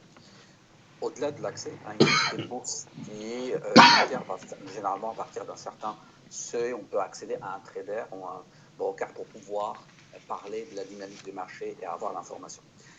Donc, j'ai noté qu'il y a un PEA qui a été créé en 2011 à 600 000, puis on a augmenté le plafond à 2 millions de dirhams. Encore une fois, je pense que ces derniers temps, il n'y a quasiment aucune communication sur ce produit-là. Aucune institution de la place qui communique sur ça. Alors, on va dire, oui, ça dépend de la dynamique des marchés. Est-ce qu'on est phase haussière ou phase baissière? Oui, mais il faut pas oublier qu'on est dans une dynamique d'éducation du marché. La bourse, c'est pas fréquemment ancré dans les réflexes des épargnants, avec une vision très large. Donc, il y a un rôle à travailler, et ce rôle-là, je pense qu'au-delà de ce que fait la Bourse de Casablanca, au-delà des efforts qui sont faits par l'autorité de marché en matière réglementaire, je pense qu'aussi même les opérateurs eux-mêmes, ils peuvent aller de l'avant dans ce sens-là. Deuxième des choses, la petite épargne, oui. Est-ce que la petite épargne connaît très bien la mécanique des OPCV? Je ne pense pas. Que tout le monde sait ce que c'est que quelqu'un qui a 10 000 dirhams de revenus, il veut mettre 1000 dirhams. Est-ce que cette dynamique, elle est accessible? À quel prix? Comment faire? Comment elle fonctionne? Qu'est-ce que ça lui permet? Quel traitement fiscal? Tout cela. Donc je pense qu'il y a encore un effort à faire en matière d'éducation financière, la littératie financière. Il y a beaucoup d'exemples un peu dans le monde entier qui sont faits. Donc, et les fruits, ce pas des fruits qu'on peut rapidement évaluer avec des chiffres en une année, en 2 ans. C'est une action sur le long terme et qui généralement porte des fruits, et notamment vis-à-vis de la population des jeunes. Alors, je rajouterai aussi un autre point qui est celui de cette demande, au-delà des institutionnels, au-delà de cette petite épargne ou de petits porteurs, il ne faut pas oublier les investisseurs étrangers. Les investisseurs étrangers qui investissent aujourd'hui un peu. Le Maroc qui fait partie du marché émergent. Est-ce qu'on est toujours dans les radars? Est-ce qu'on a la possibilité d'aller faire mieux? Est-ce qu'on a la possibilité d'aller chercher à ce qu'on soit toujours visible pour les investisseurs étrangers? Et là où arrivera le point de la data dont on a parlé tout à l'heure aussi, parce que justement, la première des choses que va demander un investisseur étranger, il va demander un topo sur le marché marocain. Au-delà du nombre de sociétés qui sont cotées, qui va être posé sur la table, il va poser la question: quelle performance, qu'est-ce que ça laisse, quelle sécurité, quel risque, quelle impression de risque, mais surtout quelle data disponible. Oui, on ne va pas regarder que les communiqués périodiques réglementaires, résultats trimestriels ou semestriels. On va regarder aussi quelle dynamique anime ces entreprises-là. Quelle évaluation de leur plan stratégique? Comment elles communiquent, ces entreprises-là, pour qu'elles puissent, justement, il n'est pas là ad vitam aeternam, cet investisseur étranger, et on sait très bien quelles sont les dynamiques qui animent ces fonds-là. Généralement, ce sont des fonds. Comment il peut interagir avec les investissements sur le marché marocain. Donc, cette data, il nous faut aller vers qualité plus, si je peux m'exprimer ainsi. Il nous faut une révolution de l'information. Il nous faut aussi toute une industrie de l'information financière qui traite l'information financière qui soit mise en place. Il ne faut pas se limiter uniquement à un travail d'une société de bourse qui elle-même se nourrit soit d'une présentation qui est faite à l'issue de résultats d'une entreprise cotée ou à la suite d'un communiqué qui est paru dans la presse. Donc il faut aller encore plus, aller en chercher encore plus pour pouvoir justement exploiter cette data et la rendre comme un outil d'aide à la décision encore plus accessible à tout le monde, pas que à l'investisseur étranger, pas que à l'investisseur institutionnel, mais à monsieur tout le monde, tout épargnant sur le marché boursier. Mohamed Amin Lahlou, vous voulez réagir, associé, fondateur de Axiom Capital. Oui, alors tout à l'heure on parlait de réaction du marché marocain, de son dynamisme. On le voit depuis une dizaine d'années, le marché action réagit, et même instantanément. Période Covid, on a eu 9 séances de baisse continue, avec des volumes très importants et des anticipations des acteurs de marché. Ça, c'est Instantanément. plus unique que rare, ça. Oui. C'est- Je continue. Printemps arabe aussi. Oui. C'est juste pour dire qu'aujourd'hui, on est en train de construire l'histoire de la bourse marocaine. Il ne faut pas oublier qu'on a 20 ans, Non, mais il n'y a 25 pas ans. l'instantanéité, en fait, c'est ça Oui. qui Non, était le mais- sujet de tout à l'heure. C'est-à-dire que la bourse de Je- New York, voilà, c'est Non, rapide. non, il ne faut pas comparer. Il ne faut pas comparer. Il ne faut pas comparer le marché quand même. Il ne faut pas comparer le marché Cette marocain. rapidité, entre parenthèses, n'est pas très, très utile. Cette- La rapidité dont vous Ouais. parlez, c'est-à-dire de 1-2 secondes, n'est pas très, très utile. hein. Vous nous direz pourquoi. Attends, Ouais, vous nous direz pourquoi. Juste pour construire ma réflexion sur ce marché-là. Donc, ça fait 20 ans ou 25 ans qu'on a désintermédié la bourse, que ça commence à marcher et qu'effectivement il y a des volumes qui grossissent et tout ça. Bon, derrière les OPCVM, on avait peut-être autour d'une centaine, même pas en 2005-2006. Aujourd'hui, on est à plus de 600 milliards de dirhams d'actifs sous gestion. La réglementation s'est renforcée. On est passé d'un conseil déontologique à une autorité des marchés des capitaux. La structure et l'écosystème du marché boursier est solide, est quand même efficace. Mais il y a un certain dynamisme. Le problème, ce n'est pas ce dynamisme-là, c'est les acteurs de ce marché qui font que ça se crispe. Pourquoi? J'en ai parlé tout à l'heure, il y a de la rétention.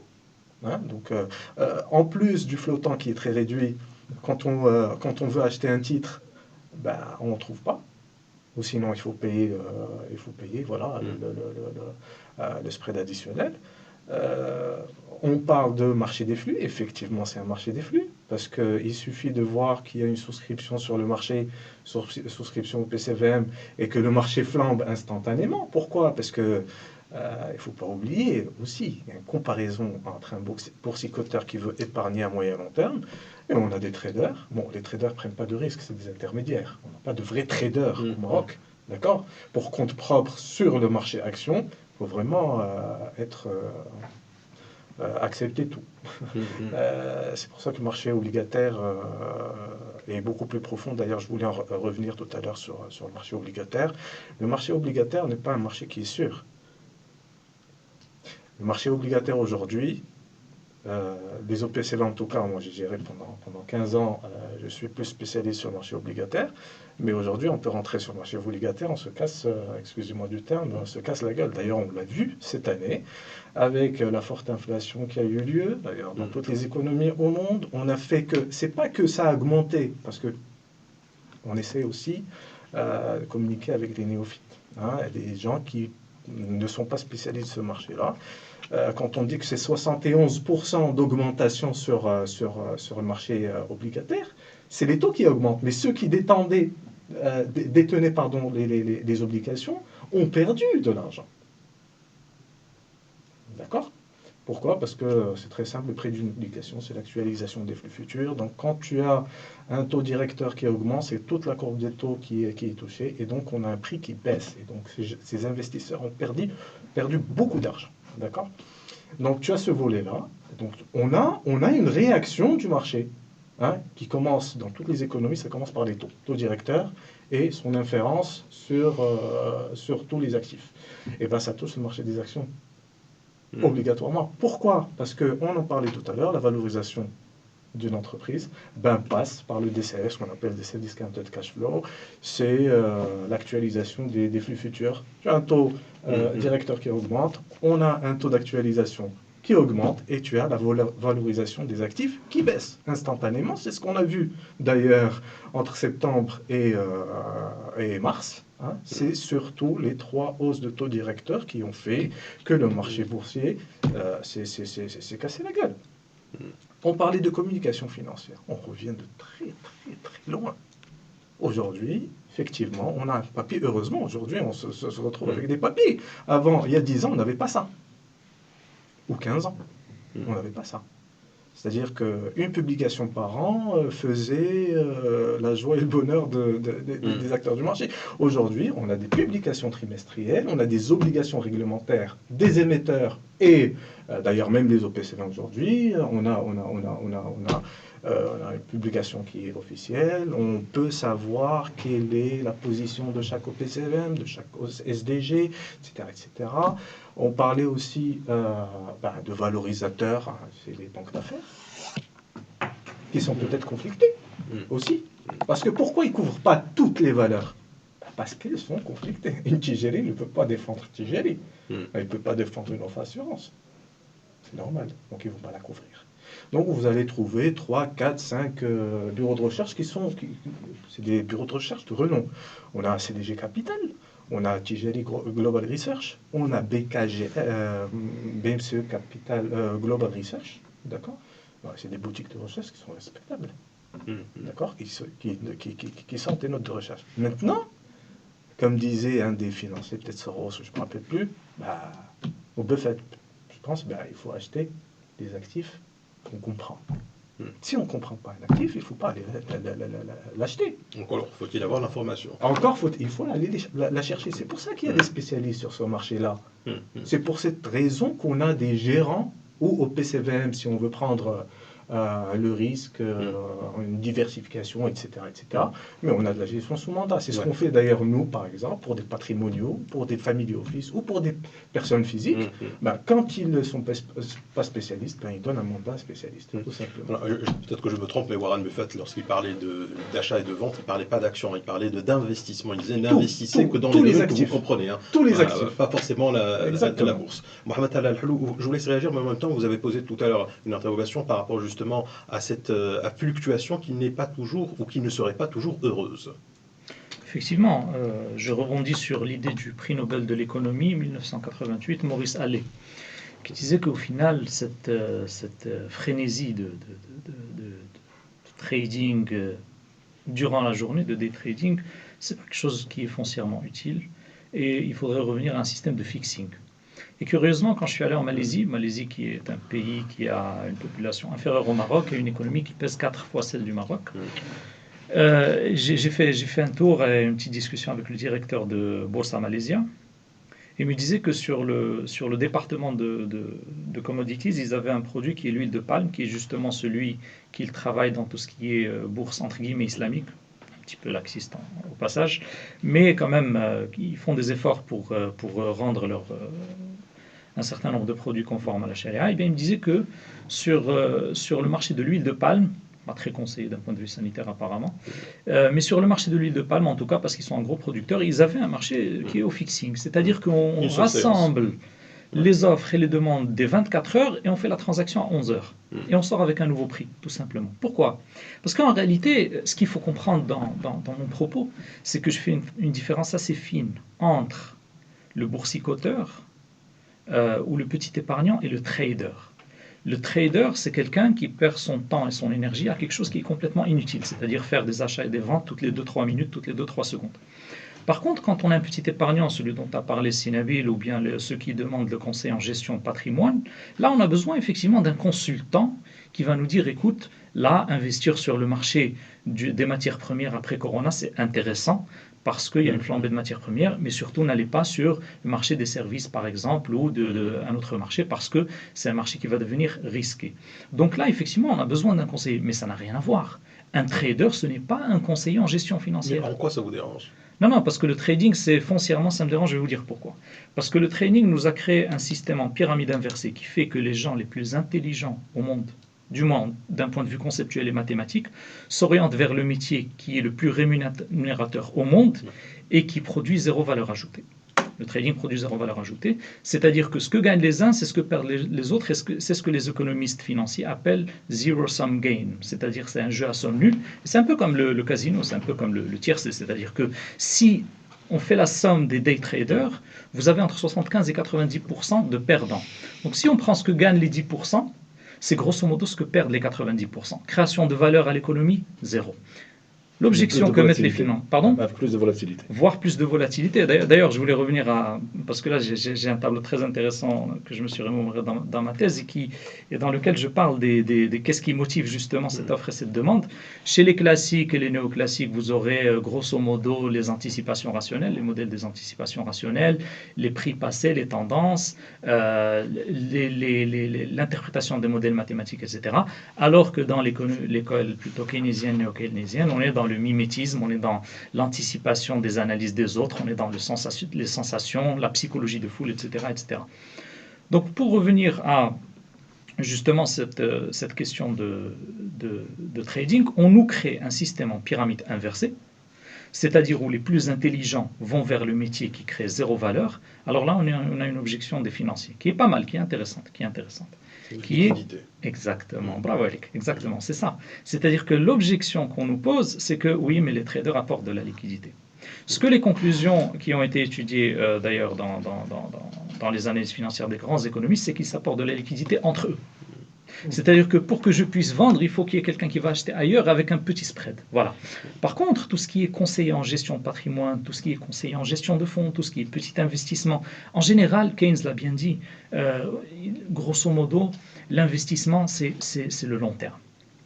Il n'y a pas quelque chose qui s'appelle investir pour vendre cet après-midi. Ça, ce n'est pas un investissement, c'est du trading.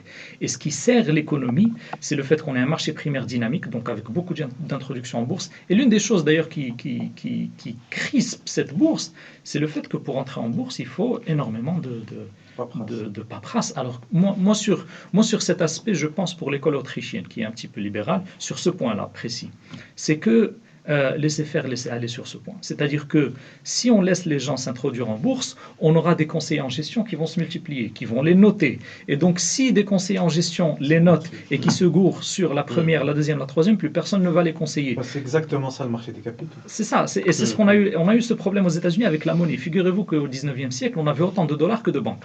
Chaque banque émettait son dollar. Et les mauvais dollars disparaissaient. Bon, les gens, ils vont se casser. On va avoir des gens qui vont se casser la gueule, mais d'un point de vue efficience systémique, c'est beaucoup plus intéressant de faire ça que d'avoir 46 000 réglementations qui vont être suivies par la 47 000e réglementation. Ça crispe une économie, ça crispe un marché. Donc sur ce point-là, attention, je suis pas un fan de Menger ou de von Baver, surtout l'ensemble des aspects, mais sur ce point-là, c'est assez intéressant leur analyse. Donc, juste une petite réflexion. Je reviens sur le trading. Par rapport au day trading, justement, au Maroc, c'est différent. On n'a pas de day trading. C'est-à-dire vous ne pouvez pas vendre le matin et acheter l'après-midi. Mais ce n'est pas une discipline qui grossit. C'est pour ça que je dis, heureusement qu'on est sous-développé.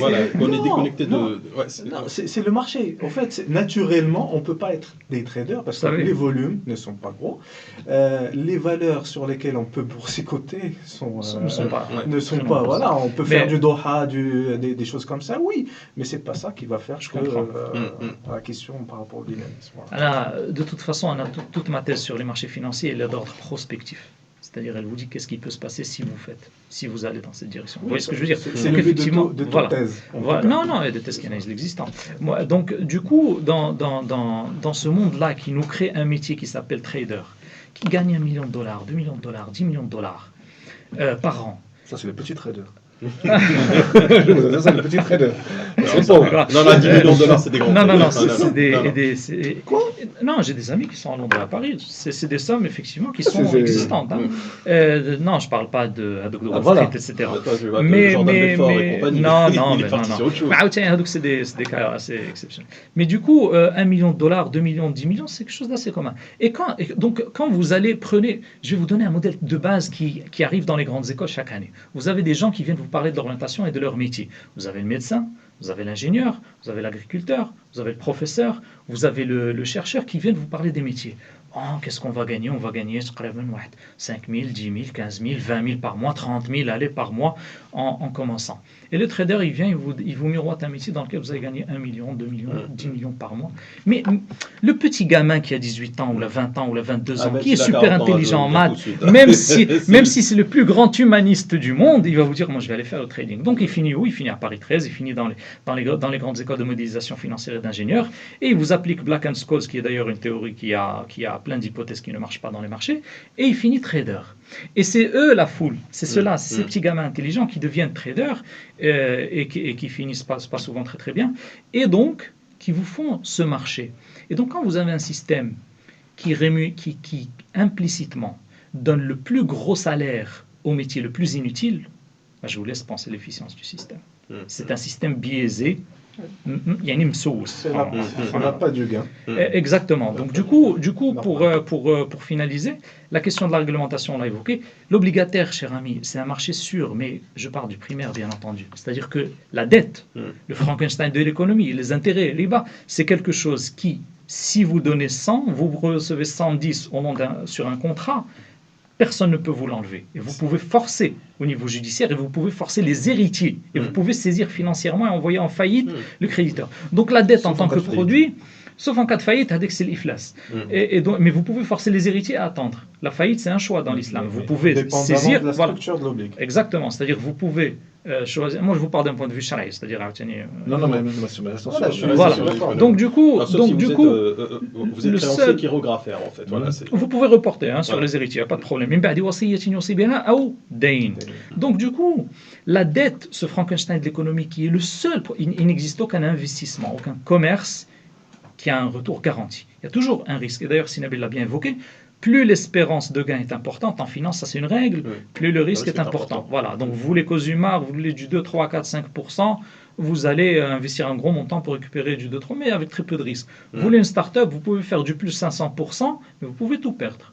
Il faut être prêt. Mais une start-up, bien sûr, halal, et une entreprise halal. Moi, je parle toujours dans ce cadre. On ne sait pas combien Cosumar on va faire cette année, ni quoi que ce soit. Non, moi, je parle d'un exemple qui a été cité. Ça peut être Maroc Télécom, ça peut être n'importe quelle autre entreprise. Donc, moi, ce qui m'intéresse, ce sont les concepts. Et donc, du coup, comme ça, je clarifie ma position. L'obligataire, au niveau de l'émission, au niveau du contrat, du papier, là, on peut parler de papier parce que ça représente du papier, du coup, pour le coup, vraiment du papier. C'est un marché qui est sûr. Donc, en réalité, quand on dit que la bourse au Maroc, elle est, alhamdoulilah, sous-développée et qu'il ne faut pas virer vers cette folie, vers cette frénésie des produits dérivés, de trading à haute fréquence, de traders robots, etc. Mais est-ce qu'on a le choix de ne pas aller vers les effets de levier, vers les swaps, vers les futures, vers les ventes à découvert non, ça c'est des mots chauffes. Anna, j'étais dans ce marché il y a à peu près 15-20 ans. C'est des mots qui font classe, ça fait bling bling, ça fait très étincelle quand on en parle. Mais c'est du pipeau. Ouais. C'est du pipeau. Quand vous avez un compte qui vient vous produire un contrat qui fait 60 pages ou 50 pages, qui est un contrat d'un produit dérivé, qui vous permet soi-disant de vous couvrir contre les fluctuations des taux d'intérêt, mais dont le collatéral par ailleurs c'est le taux de change franc suisse, franc français, et que vous êtes une mairie en France, on a eu des centaines de mairies qui se sont faites avoir par ces produits, que vous êtes une mairie en France et que vous pensez que vous avez couvert le risque, sauf le risque en économie ne se couvre pas. Il se vend à quelqu'un d'autre, ou il est transféré à quelqu'un d'autre, ou d'un point de vue islamique, il est partagé. Il est partagé. Même le mot gestion, il faut l'expliquer. Parce qu'il y a des gens qui pensent... Dans une économie libérale, ce modèle que vous êtes en train de nous présenter, c'est-à-dire qu'on enlève tout ça, et finalement... Non, monsieur, on enlève tout ça. Donc on doit rester avec la bourse qu'on a, finalement, ne pas aller vers non, il n'y a rien qui empêche d'avoir 400, 500 entreprises. Qu'est-ce qui empêche ? D'un point de vue système, qu'est-ce qui empêche, si ce n'est cette paperasse justement gigantissime. Mais ce qui dynamise la bourse anglaise ou la bourse américaine, c'est véritablement ces instruments que vous décriez quelque part. Non, ça crée juste un peu plus de volatilité. Pourquoi ? Je vais vous dire ça. Chauffe. Les produits dérivés aujourd'hui dans le monde pèsent 12 fois le PIB mondial. Ils augmentent la volatilité et le problème c'est qu'en cas de retournement, ils sont illiquides. Personne ne veut les acheter, c'est des produits qui valent rien du tout. Donc c'est des produits amplis, l'amplificateur de son. Quand ça monte plus, quand vous avez des produits dérivés, quand ça descend plus. Vous voyez ? Donc on disloque, on acte le divorce avec les produits dérivés, les leviers, le swap, les puts, les calls, les varants, les trackers, etc. On acte le divorce entre l'économie et la bourse. Et là, ce qu'on demande, c'est juste garder la bourse comme étant un miroir de l'économie. Ça ne veut pas dire atrophier le marché secondaire. Mais est-ce que vous pouvez faire ça avec une banque centrale à côté qui, elle, ne répond pas aux mêmes normes ? Ça, c'est un autre débat. Ça n'a rien à voir. Ça, c'est un autre débat. Ah, c'est pas que ça n'a rien à voir. Ça, c'est un autre débat. Ça, c'est- Ça n'a rien à voir, ça n'a rien à Non, voir. bien entendu, moi Là, ça j'appelle va à une voir. profonde Là, réforme ça de va. la Banque centrale, bien entendu, mais c'est un autre débat. C'est un autre débat. Parce Mais que est-ce là, on qu'il- parle non, de non, non, l'AMMC. Est-ce qu'il y a des vases communicants? Là, je me trompe. Non, bien sûr, il y a des vases communicants, surtout tout ce qui concerne souveraineté. Quand la bourse, quand la Banque centrale elle augmente ses taux, Voilà. ça se répercute sur la bourse, bien Voilà. entendu. Donc, Il y a des vases communicants, ça c'est une évidence. Mais moi, j'avais fait une vidéo quand les taux ont augmenté en disant que c'est une très mauvaise décision. Très mauvaise décision, l'augmentation des taux, surtout dans Had al-Darfiyya Hadi. Et d'ailleurs, on avait fait une conférence avec Sinabil sur le problème de Corona. Ce n'était pas une crise de demande, c'était une crise de l'offre. Et on n'augmente pas la liquidité quand on a une crise de l'offre parce qu'on crée de l'inflation. Et ainsi de suite, le système monétaire, c'est un autre débat. On peut faire un débat sur le système monétaire avec grand plaisir, mais là, on parle de la bourse, donc c'est des questions qui concernent l'AMMC. Qu'effectivement, il faut voir la chose de manière systémique. Mais là, c'est les questions de l'excès de réglementation, le fait de poser le trading en tant que métier sur un piédestal, etc., ça nous pose un grand problème systémique dans les pays de l'OCDE et on est en train d'y aller au Maroc, malheureusement, parce qu'on a ce tropisme vers les pays de l'OCDE. On n'arrive pas à se dire qu'on peut trouver une autre voie. C'est ça le principal problème. Le Soudan essaie de trouver une autre voie. Il a essayé, ça a marché pendant 30 ans. Le problème, c'est que l'économie, ce n'est qu'un outil, c'est une discipline intendante. Donc, quand vous avez de la corruption, quand vous avez un pays qui a été géopolitiquement attaqué, donc divisé en deux, quand vous avez un pays qui est fortement agricole, très sous-développé, dépendant de la pluie, même si vous avez une banque centrale islamique, une économie islamique, des banques islamiques, une assurance islamique, tout est islamique, des soukouk, etc. Moi le Soudan, je l'ai analysé dans le cadre de ma thèse. Sur le papier, c'est magnifique. Les réglementations de la bourse, de la banque centrale, des banques, de l'assurance, c'est magnifique. Mais il n'y a pas d'argent derrière, il n'y a personne qui veut travailler derrière. Le système, il est bien, mais derrière, il faut des investisseurs. Or, quand vous avez un système corrompu politiquement, avec une beaucoup de connivence, une économie de connivence, etc., ça n'aide pas. L'économie, c'est une discipline intendante, c'est de la structure. Oui, il faut quand même un environnement derrière. Vous pouvez avoir la meilleure carcasse de voiture au monde, si dedans il n'y a pas de moteur, elle ne va pas bouger. Il faudra la pousser. Vous voyez ce que je veux dire? Voilà. Nabilad, vous voulez réagir? Oui, juste pour revenir à cette histoire de produits dérivés et de traders. Alors, juste une chose. À quoi sert un produit dérivé pour nos auditeurs? J'essaie de me prémunir contre les fluctuations de prix. Pour faire simple. Je n'ai pas envie de subir une fluctuation de prix, que ce soit sur quel que soit le sous-jacent, c'est-à-dire quel que soit le produit contre lequel je veux me prémunir. Ça peut être, par exemple, je suis en train d'acheter du blé et je ne veux pas acheter à plus de $120 maintenant. Alors je vais dire, quand ça dépasse $120, je paye quelque chose, et quand ça dépasse $120, moi j'achète à $120 et le différentiel est supporté par quelqu'un d'autre. Bon, ça tourne autour de ça, vous avez différents produits, différentes temporalités, mais globalement c'est ça l'idée. Alors, quel est le problème de ce système? Alors, ce système permet de couvrir quelqu'un, mais le risque, il est là. On va juste le transférer à quelqu'un d'autre. Le trader ne perd jamais. Ce qu'il faut savoir, c'est que lui, il vend, il achète, il touche une commission. Pas s'il a son compte. Non, je parle du trader courtier. Je parle du trader courtier. Donc lui, je ne sais pas si vous avez vu le film du Loup de Wall Street, la fameuse scène du déjeuner, il lui dit, il faut maintenir le mouvement. Mais c'était Jordan Belfort, en fait. Voilà, mais celui qui lui a dit ça, c'est pas Jordan Belfort, c'est l'autre. Il lui a dit, il faut maintenir le mouvement. C'est-à-dire qu'il faut, en achetant, on vend, nous, on gagne de l'argent, tant pis pour les autres. Donc, le problème, c'est que le risque, vous ne l'éliminez pas. Juste, vous le transférez à quelqu'un d'autre. En fait, c'est Ponzi, quoi. Hein? C'est un peu Ponzi. Globalement, comme disait Milton Friedman, there is no such thing as a free lunch. Il n'y a pas de repas gratuit. Quelqu'un finit par payer. Alors maintenant, qui paiera? On transfère, en fait. Voilà, on va le déplacer. Quelqu'un finit par payer. Donc, les produits dérivés augmentent la volatilité. Dans un système, qu'est-ce que vous allez avoir? Un prix qui va passer de 100 à 120, mais au lieu de passer de 100 à 120, il va beaucoup fluctuer. Et quand ça fluctue, c'est mauvais pour l'économie réelle. Et bien sûr, sur le marché financier, personne n'aime la volatilité. Et plus c'est volatile, plus vous payez un prix.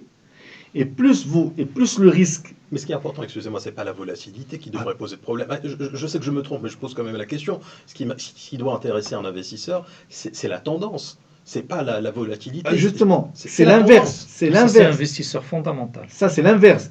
Parce que moi, ce qui m'intéresse, enfin ce qui me fait peur, c'est la volatilité, c'est pas la tendance. Parce que la volatilité agit sur mon portefeuille, agit sur mon épargne. Je sais pas. On vous dit.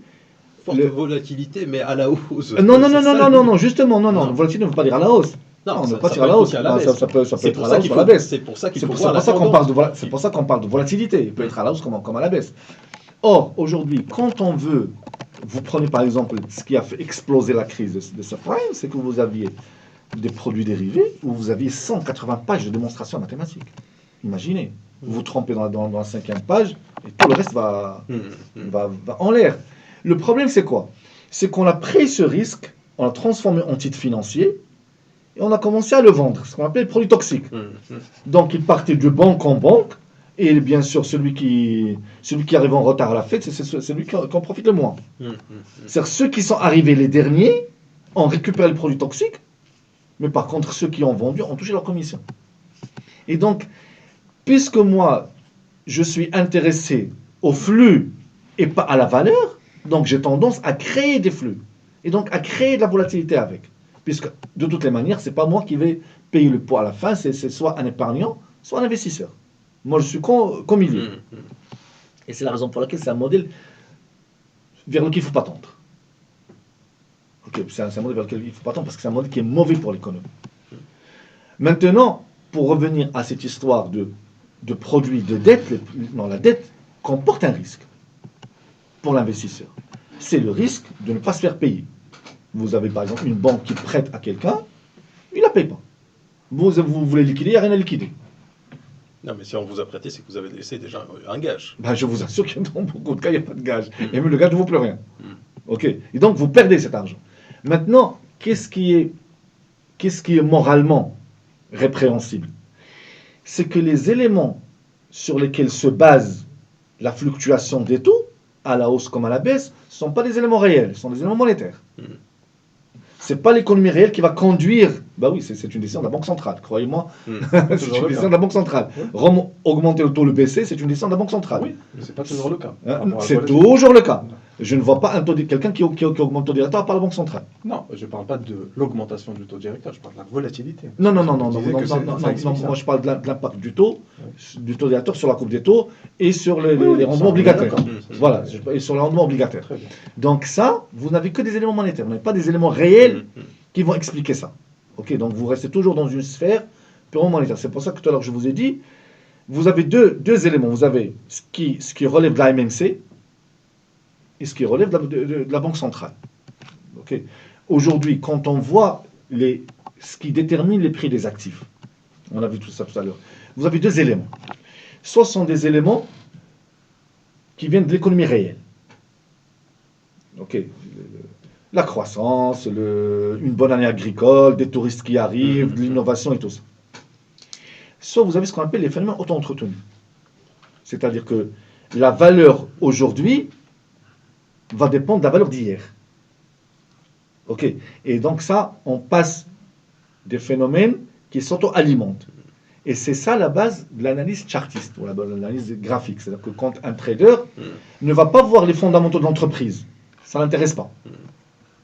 Lui, il va essayer de modéliser le mouvement des cours.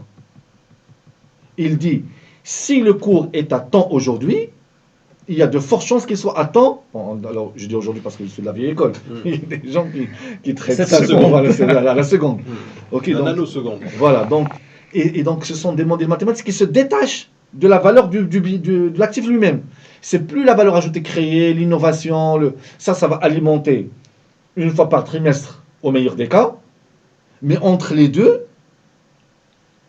c'est bon, j'ai pas d'information, sauf si j'ai un délit d'initié, ça c'est autre chose. Mais je n'ai pas d'information entre les deux, et donc qu'est-ce que je fais? Je vais essayer d'alimenter le serpent de mer. Ok. Et donc je vais dire voilà, et c'est là où on passe de l'analyse fondamentale à l'analyse keynésienne.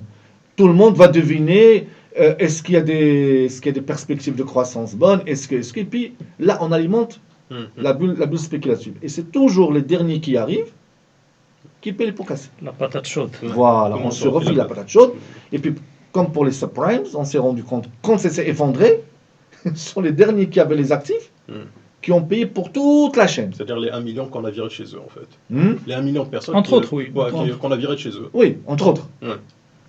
Donc, pour revenir au cas de chez nous, de quoi on a besoin? On a besoin d'une bourse qui finance l'investissement. Et idéalement, de bourses régionales. Pour pouvoir donner accès à des entreprises dans des régions. On peut avoir des bourses à Tanger, des bourses à Agadir, des bourses à Fès ou à Oujda, pour épouser la structure locale, la structure économique locale. Maintenant, aller vers des produits extrêmement volatiles et qu'on ne comprend pas, parce que croyez-moi, ceux qui comprennent ces produits, c'est une minorité.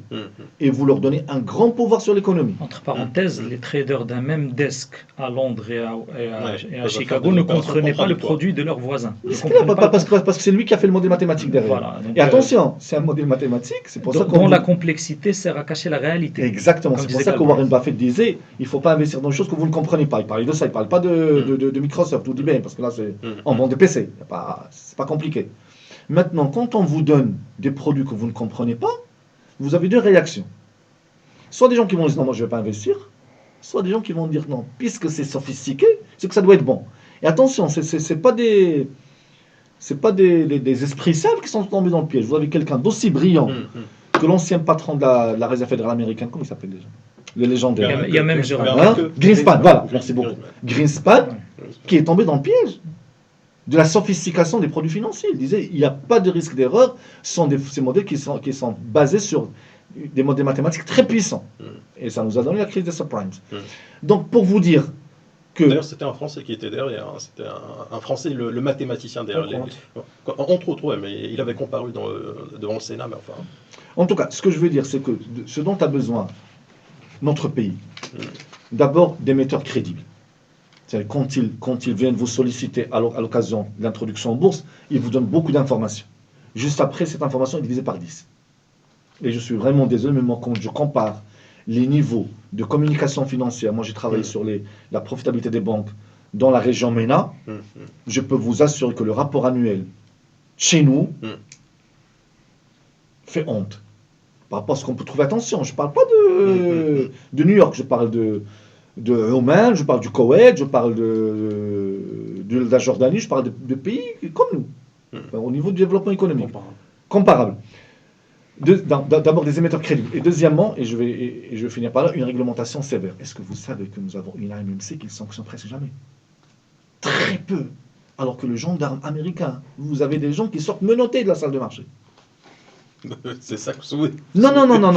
C'est que vous avez des gens qui sentent qu'on est plus clean, tout ça. Parce qu'on n'a pas suffisamment de produits un peu... Non, je pense qu'on doit être... Exotique. Je pense qu'on doit être des saints chez nous. Ouais. Je pense, c'est la seule explication, c'est qu'on n'est pas tenté par l'appât du gain, qu'il n'y a pas de délit d'initié chez nous, que les opérations sont très propres et qu'il n'y a rien à trouver. Mais quand on sait que son épargne est protégée, croyez-moi, on va facilement vers là. Marwan Hatim, je sais que vous voulez réagir, je vais vous demander d'être assez concis dans votre intervention, parce qu'on est vraiment, on a débordé. Je rappelle que vous êtes économiste, qu'on vous reçoit via Skype depuis Montréal. Merci. Alors, il y a déjà, j'ai entendu des propos très intéressants, mais je pense qu'il y a quelque chose sur laquelle je voulais revenir. J'ai entendu une phrase d'un collègue qui disait comme quoi les marchés marocains, on était, Dieu merci, la bourse était sous-développée. Je trouve que c'est assez sévère. Mais c'est volontairement provocateur, je pense, quand il le dit, Mohamed Al-Lahlou. Je comprends, mais je trouve que quand même, moi je dirais sous-développé par rapport à quoi? Si c'est par rapport aux pays occidentaux, par rapport aux économies développées, je pense que le raccourci est très rapide, mais est-ce que c'est vraiment pertinent comme vision? Une bourse ou un marché financier doit d'abord servir son économie avant de, bien sûr, partir chercher à l'évaluer par rapport à un autre marché ou une autre sphère. Est-ce qu'elle sert à l'économie marocaine? Bon, on sait très très bien on a dit tout à l'heure que le marché marocain, on a un marché étroit, très peu frappe à la porte de la bourse, peu d'IPO, ok. Il faut peut-être dire qu'elle n'est pas encore assez utile pour l'économie marocaine. Sous cet angle-là, on peut comprendre que c'est encore immature, on peut aller encore faire beaucoup plus. Mais justement, faire encore plus, il faut aller peut-être innover, il faut aller peut-être chercher à travailler encore plus la recherche et le développement. Et dans ce schéma-là, la structure de l'offre, on peut aider à capter en partant de la compréhension de l'environnement local. La physionomie de l'épargne au Maroc, pour mobiliser davantage d'épargne via le marché boursier. Pourquoi pas innover en cherchant à développer des OPCVM dédiés à l'entreprise familiale, travaillant sur des thématiques qui nous intéressent le plus localement. L'informel, on peut trouver des connexions assez intéressantes pour pouvoir connecter l'épargne au marché boursier de façon assez innovante et qui permettra de gagner en puissance et orienter justement cette épargne vers le marché boursier et gagner en maturité de la culture financière, la culture d'épargne. On a cité tout à l'heure l'exemple de la Malaisie, on a cité l'exemple du Soudan, mais on peut avoir plein d'exemples dans le monde, plein d'expériences réussies qui peuvent nous servir de trajectoire de réflexion. J'ai envie quand même de revenir sur l'exercice du début des années 2000. Rappelons-nous ce qui s'est passé en années 2000. Je trouve que c'est assez fort comme message avec l'IPO de Maroc Télécom. Très peu connaissaient la bourse. Rappelons-nous qu'on sortait de 1993, une réforme de la bourse, on avait l'IGB, puis par la suite on est passé au MASI. C'est très bien, c'est excellent, il y avait une euphorie. L'introduction de Maroc Télécom était une sorte d'électrochoc positif pour le marché boursier. Une entreprise de taille importante, doublement introduite à Paris et Casablanca. Je ne vais pas revenir sur l'histoire que tout le monde connaît. Est-ce qu'il nous faudrait pas d'abord un autre électrochoc similaire? Ça, c'est une première question que je me pose, parce qu'on a, disons, tout le monde parle d'entreprise. À un certain moment, il y avait un débat sur est-ce qu'on introduit l'OCP ou pas, est-ce que l'État, via l'exercice des privatisations, ne voudra pas passer par le marché. Donc je pense qu'il y a un volet aussi à creuser dans ce sens, et l'État ne peut pas tout faire sur le marché, mais il faudrait que les entreprises du secteur privé, les grosses entreprises peut-être, songent à le faire. Deuxième des choses, cet IPO de Maroc Télécom, de 2003-2004, si je me trompe, on a vu que même la petite épargne des personnes qui ne connaissaient pas la mécanique boursière, par contre, qui connaissaient qu'est-ce que c'était Maroc Télécom, allaient sur le marché boursier. Tout le monde voulait sortir de l'argent de sa poche pour dire « j'achète ». Ok, j'achète. Tout ça, je pense, peut être expliqué par le fait qu'on connaît l'entreprise, on connaît qu'est-ce qu'elle fait, on connaît son secteur et sa solidité financière, enfin, même sommairement, comme un des mortels peut dire, oui, Maroc Télécom, est-ce qu'elle c'était à l'époque, c'était une entreprise solide ou pas? Et en même temps, on a bien communiqué sur l'opération, on a bien communiqué qu'est-ce que c'était la bourse et la mécanique de la bourse. Et je pense que c'est un exercice assez intéressant pour pouvoir aller de l'avant, s'en inspirer pour pouvoir dupliquer des quick wins et aller chercher à mettre encore un coup de booster sur le marché. Et tout cela témoigne de quoi? L'épargne, elle existe. La capacité de mobilisation, elle est possible. Des histoires de réussite, il y en a. Il faut peut-être juste du fine-tuning, d'une part, et d'autre part, ne pas chercher à se comparer aux autres marchés qui sont développés, c'est sûr, parce que les économies de base, parce que la bourse n'est qu'un miroir, comme vous avez dit tout à l'heure sur l'économie, ce n'est pas la même chose. Il faut partir de nos forces locales, peut-être, pourquoi pas, du secteur agricole. Il y a des choses qui peuvent être faites sur le secteur agricole. On peut parler de nos secteurs qui sont forts, il y a des dynamiques qui les animent, pourquoi pas on ne peut pas les connecter avec le marché boursier. Et à partir de là, je pense qu'on pourra dire que est-ce que cette bourse, elle sert à l'économie marocaine ou pas? Est-ce que cette bourse contribue à la dynamique de création de valeur de l'économie marocaine? Très bien, merci en tout cas beaucoup à notre invité Marwan Hatim qu'on a reçu depuis Montréal via Skype. Très rapidement, Mohamed Al-Lahlou pour le mot de la fin, docteur en sciences économiques. Pour être bref, effectivement, pour dynamiser la bourse, il faut réduire l'effet d'éviction qui est provoqué par le système bancaire et obligataire pour pouvoir orienter plus de fonds vers ce qui crée de la valeur, à savoir les actions. Ça, c'est une première chose. Effectivement, quand j'ai dit sous-développé, c'était un peu provocateur pour un petit peu éveiller les esprits, mais effectivement, quand je dis sous-développé, c'est en termes de palette de produits disponibles, notamment exotiques et dérivés. Donc oui, Dieu merci, on en est là. Et je vous laisse avec ce paradoxe à méditer. Quand on ouvre la porte aux produits dérivés et aux traders, d'abord, les traders aiment la volatilité, c'est pas vrai. Donc, les traders aiment la volatilité, sinon ils ne pourraient pas boursicoter. Ensuite, quand on ouvre la porte aux produits dérivés, le produit dérivé tire sa valeur du risque qu'il couvre, le risque sous-jacent. Or, si les traders traitent dans les dérivés, ils aimeraient que le produit dérivé prenne de la valeur. Prendre de la valeur dans un certain nombre de dérivés, ça veut dire avoir plus de risques dans le marché réel. Donc les produits dérivés, quand on veut qu'ils fleurissent, eh bien indirectement, on essaie de faire grossir le risque de l'économie réelle.